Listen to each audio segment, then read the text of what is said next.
Hi, my name is Kelly, a fellow Massachusetts resident, and from an experience I've had in my neighborhood regarding a proposed battery energy storage system, I'd like to share some information about them.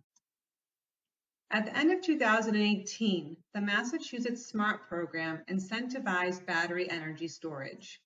And just a few years later, the Department of Energy Resources implemented a requirement that batteries must be paired with large-scale solar projects over 500 kilowatts.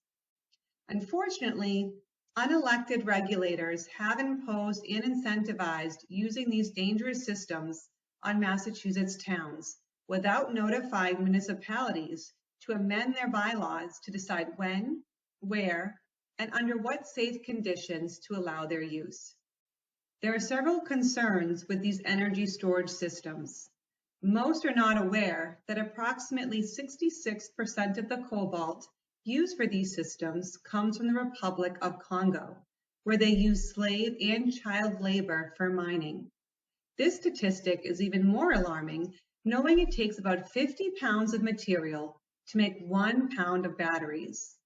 Most fire departments are not even trained on how to handle these systems because they are a new use in Massachusetts. Most towns have not amended their bylaws to allow battery energy storage systems, nor determined any requirements for safe placement and use. One of the main concerns with these systems is thermal runaway. If the cells in the battery energy storage system go into a state of thermal runaway due to faulty cells, damage, or other causes, a fire or explosion may result. Once in thermal runaway, the system cannot be turned off and the cells will continue to discharge even underwater. The main emergency response is to apply water to the system.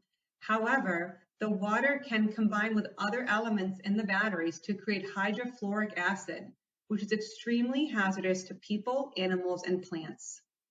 These battery systems can continue to ignite days after the initial incident and take large amounts of water to deal with the fires. For example, a single Tesla car fire required 32,000 gallons of water to extinguish. Additional hazardous chemicals will be released into the air, soil, and water from the large amounts of contaminated water used to extinguish the fire.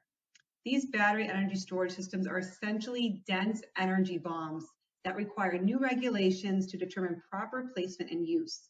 I encourage you to read a paper published by 3 British physicists who compare these energy storage systems to a bomb. Unfortunately, there have already been several battery energy storage explosions. These explosions have resulted in mass evacuations, critical injuries, and even death to first responders. In my opinion, a moratorium on battery energy storage should take place until these issues can be properly studied for safe application.